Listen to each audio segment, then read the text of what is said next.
What opened up your life to this, your way of being? Yeah. I mean, a big thing that happened is I did have a near-death experience, but that was not, I mean, that was a very big thing, but something before that happened that I would see things. And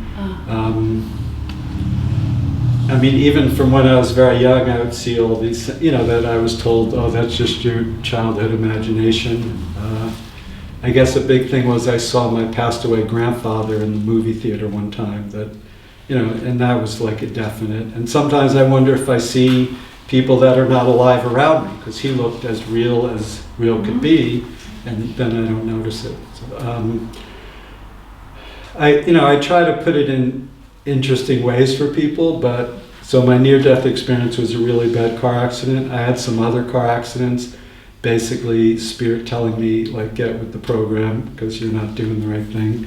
I've happened to be attracted to girls when I was younger and women when I was older that are into that thing. Like, my life has just been pushing me in that direction. Besides my near-death experience, meeting teachers that had profound abilities to help me, I had really cool experiences with people where certain blessings come in and I just learn stuff, and it is, in one way it's like this, but then you have these experiences and you jump up a few levels at a time. So I think the thing you can do consciously is find people that know more than you and, realize, kind of joking around, it's like, they just know more than you, so you learn how to do that, and you have,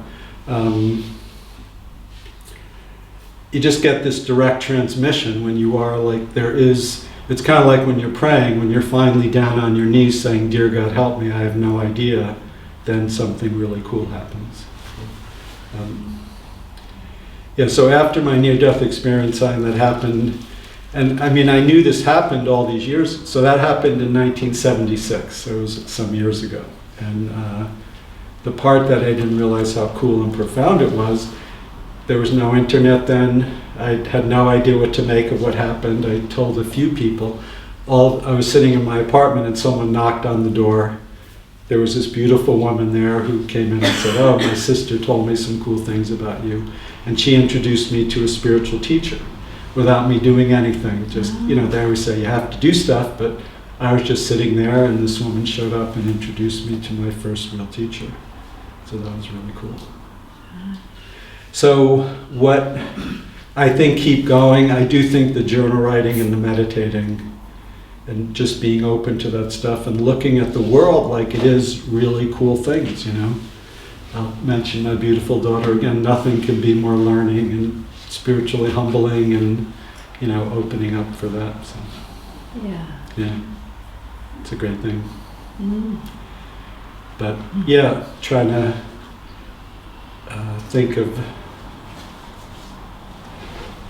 So yeah, one of the, so that first teacher was a Mevlevi sheikh. So in the Islamic religion, the Mevlevis follow the teachings of Jalaluddin Rumi. So Rumi, the poet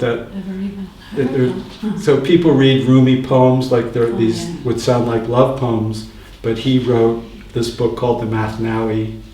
It's actually 6 books together so that was a big thing, but I don't know, I just became very dedicated to that. And I mean, that, as far as my main focus, that's not it anymore, but, follow your heart. And the Mathnawi is on Kindle there's 3 different volumes, so each volume's 2 books, but each one costs like $2 or $3.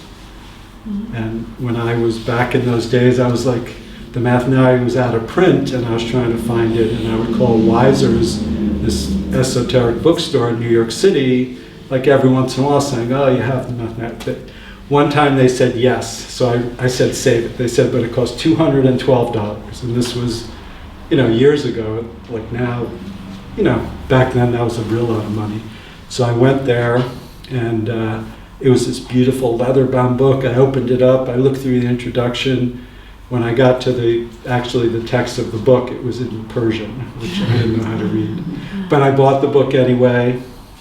I ended up you know, I knew someone that interpreted those books for a living, so I gave it to him. But I don't know, just I've had so many magical, mystical experiences. It just, you want to look at things like you're a kid, like look at the awe of, you know, even when I was seeing everyone's doing the muscle testing like this instead of like this, I go, wow, that's so beautiful, you know, when you look at things like that.